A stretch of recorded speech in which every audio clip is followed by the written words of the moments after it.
Hello dear students, आज हम लोग यूरोप के एकीकरण का तीसरा और अंतिम भाग देखेंगे। इसमें देखेंगे कि किस तरह जर्मनी और इटली का एकीकरण हुआ, साथ ही साथ ब्रिटेन किस तरह राष्ट्र राज्य के रूप में उभरा। तो इसके पहले हमने देखा कि जर्मनी, जहाँ पे ऑल जर्मन नेशनल पार्टी ने विजय हासिल की थी, लेकिन उन्होंने क्या कि अपना सरकार नहीं बना पाया क्योंकि वहाँ की जो सेना है, राजशाही और सेना ने उसका विरोध किया। 1848 के बाद जो यूरोप में राष्ट्रवाद का जो है जनतंत्र क्रांति से अलगाववाद हो गया, है ना।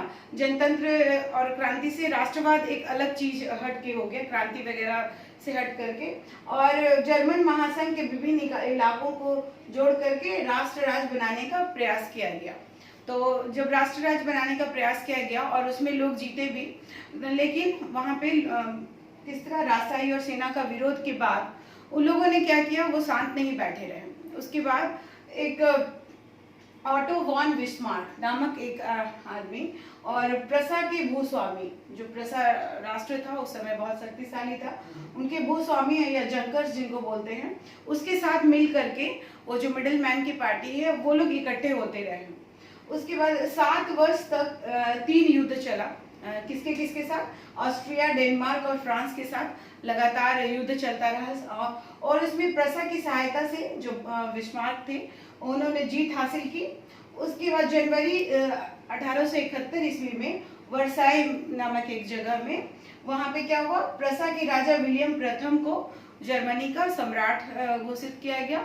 इस तरह जर्मनी एक एकीकृत राष्ट्र के रूप में उत्पन्न हुआ। इसने मुद्रा, बैंकिंग, कानून और न्यायिक व्यवस्था में बहुत ही ज्यादा आधुनिकीकरण किया, जिससे जर्मनी क्या हुआ, प्रगति की राह पे बढ़ता गया। उसके बाद हम लोग देखेंगे कि इटली का किस तरह से एकीकरण हुआ। इटली में एक बहुराष्ट्रीय, इसमें हैब्सबर्ग साम्राज्य में बटा हुआ था।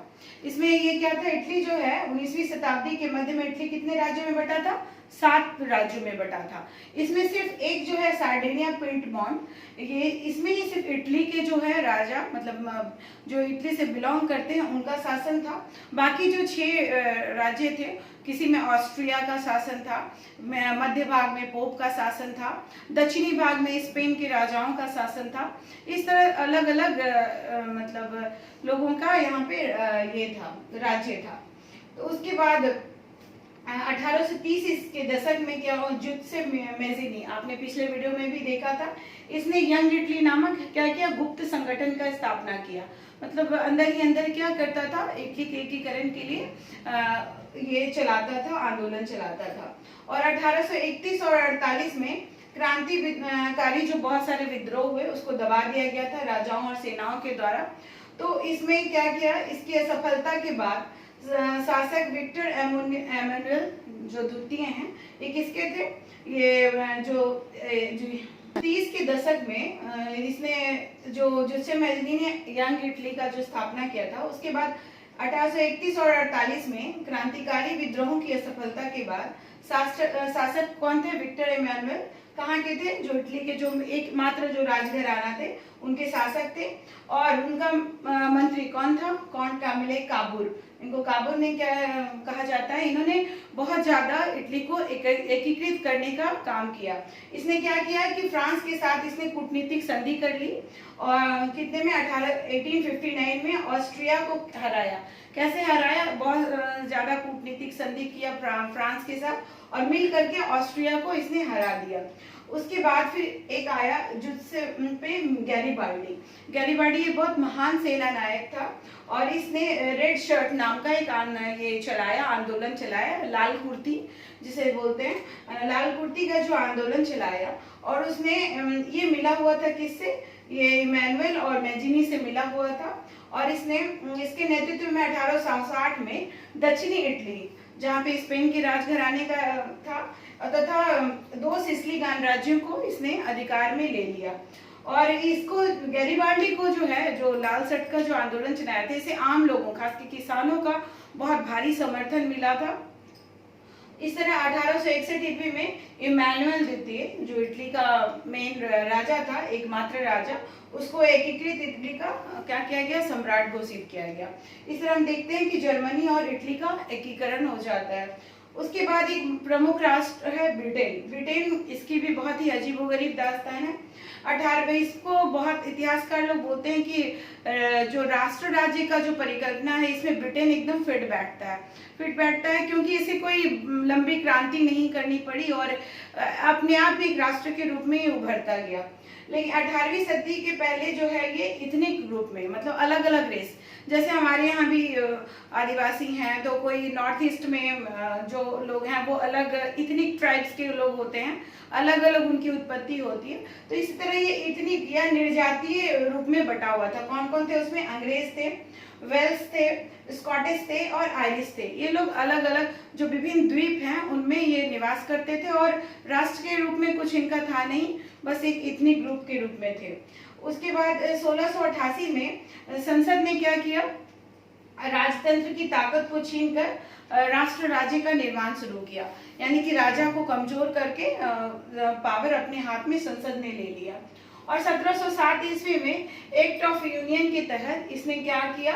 इसने इंग्लैंड ने क्या किया? स्कॉटलैंड को अपने साथ मिला लिया और अपना इसने सारा लैंग्वेज वगैरह या फिर अपने आप को डोमिनेंट वहां पे घोषित करने लगा। उसके साथ ही साथ 1801 ईस्वी में आयरलैंड को इसने क्या किया? आयरलैंड में दो तरह के ग्रुप थे, जो ईसाई समुदाय होते हैं, जैसे आप लोग जानते होंगे कि प्रोटेस्टेंट और कैथोलिक में बटे रहते हैं। तो इन्होंने क्या किया कि फूट डलवाने का काम किया।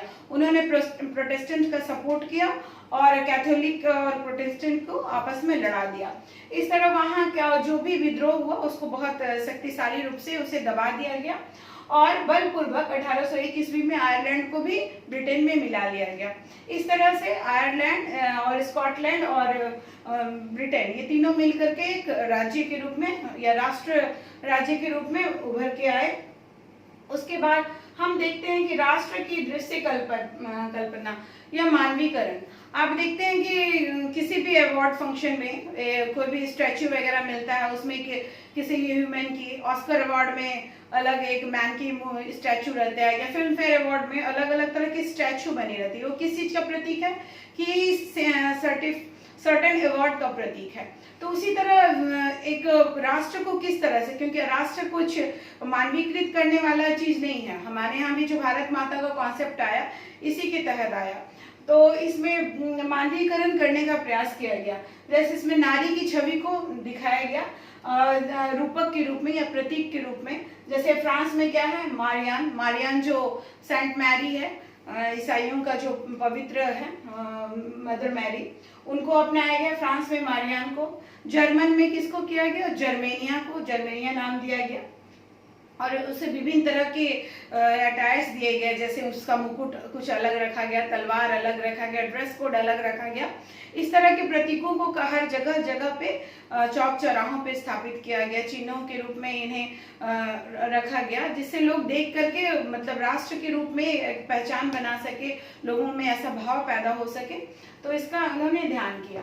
कुछ प्रतीक चिन्ह है जिनका विभिन्न अर्थ है, जैसे टूटी बेड़ियां, चेन का टूटना, एक इसका है आजादी मिलने का है, इसका अर्थ क्या हुआ। फिर बाज छाप कवच, इसमें क्या है? ये जर्मन साम्राज्य है, इसकी प्रतीक शक्ति है ना। उसके बाद बलूत, क्या पट्टियों का मुकुट, ये बलूत की जो पत्तियां हैं उसका मुकुट है। इसमें क्या बहादुरी के बारे में, इस बलूत जो है ये पत्ते बहादुरी के प्रतीक है। उसका तलवार मीन्स मुकाबले की तैयारी हो रही है। तलवार के ऊपर जैतून की डाली, ऑलिव का जो ब्रांच है, उसमें क्या है? शांति की चाह। अभी हमारे यहाँ संयुक्त राष्ट्र संघ में आप देखते होंगे, आपने ध्यान दिया होगा, उसके लोगों में क्या है? जैतून की डाली लगी रहती है। तो ये कहाँ से? इसमें शांति की चाह कुछ इन्हीं से निकल के आया होगा। उसके बाद काला, लाल और सुनहरा तिरंगा, ये 1848 ईस्वी में ये जो झंडा था उदारवादियों के विद्रोह का प्रतीक था। उसके बाद उगते सूर्य की किरणें, सनराइज है, यानी कि एक नए युग का आरंभ हो रहा है। तो ये सब प्रतीक चिन्ह है जो विशेष इस यूरोपियन क्रांति में एक विशेष महत्व था इनका। आपको क्वेश्चन में आता है ये जर्मेनिया कौन थी और मारियान कौन थे, इनके यूरोप के आंदोलन में क्या योगदान है। उसके बाद जर्मनी का एकीकरण या इटली का एकीकरण में जैसे गैरिबाल्डी है, मैज़ीनी है, इन सब का क्या योगदान है। तो इस तरह के क्वेश्चंस आते हैं। उसके बाद हम अंतिम भाग में देखेंगे कि राष्ट्रवाद और साम्राज्यवाद, इतने सारे जो देखे यूरोप में विभिन्न राष्ट्र बने, लेकिन साथ ही साथ साम्राज्यवाद एक ऐसी विचारधारा जिसमें सेना के साथ दूसरे देशों पर अपना कब्जा जमाया जाता है। जैसे हमारे यहाँ ब्रिटेन का जो बताया जाता है कि उसका सूरज कभी नहीं डूबता, यानी कि सारे जगह में कहाँ है, ब्रिटेन का ही राज्य था। आधे से अधिक देशों पे ब्रिटेन का राज्य था। तो इस तरह यूरोप के स्पेन का भी उसी तरह, दक्षिण अमेरिकी देशों में, या फिर फ्रांस का, या फिर बहुत सारे राष्ट्र हैं, उन्होंने साम्राज्यवाद को, यूरोप ने साम्राज्यवाद को जन्म दिया। तो 1871 में या फिर 19वीं शताब्दी के अंत में, जिसको कह सकते हैं, यूरोप में गंभीर राष्ट्रवादी तनाव आने लग गया। यूरोप का जो प्रदेश था, इधर आप पश्चिमी क्षेत्र में जर्मनी, फ्रांस, ब्रिटेन वगैरह तो राष्ट्र के रूप में आ गए थे, लेकिन पूर्वी क्षेत्र में जो बाल्कन प्रदेश था, बाल्कन प्रदेश में कौन कौन थे? रोमानिया, यूनान, Bulgaria, Albania, Macedonia, Croatia, Bosnia Herzegovina, Slovenia, Serbia और मॉन्टेनेग्रो वगैरह ये राष्ट्र थे। तो ये इन लोग जो अधिकतर जो थे, ये लोग किसके अधीन थे? ऑटोमन साम्राज्य के।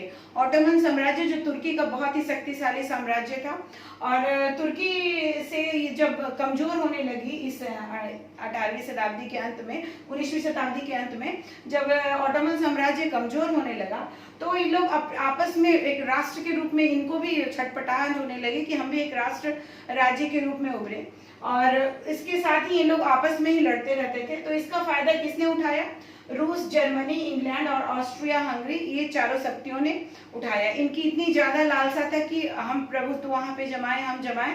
तो इसके कारण क्या हुआ? प्रथम विश्व युद्ध, जो प्रथम विश्व युद्ध है, इसका बहुत बड़ा कारण इनकी ये साम्राज्यवादी चाह थी। इस तरह फिर हम लोग देखते हैं कि यूरोपीय शक्तियों के औपनिवेशिक के कारण राष्ट्र राज्यों का उदय हुआ। इनकी प्रेरणा लेकर के विभिन्न तरह के एशियाई कंट्रीज में, चाहे फिर अलग अफ्रीकी अमेरिकी कंट्री में क्या हुआ, ये राष्ट्र राज्यों का एक राष्ट्र, जैसे हमारे यहाँ भारत में भी, भारत स्वतंत्र होने में इनका बहुत बड़ा योगदान है। इस तरह से हम देखते हैं कि यूरोप के जो राष्ट्रवाद का जो उदय है, इससे हमारे एशिया और विभिन्न महादेशों में इसका बहुत ज्यादा असर पड़ा।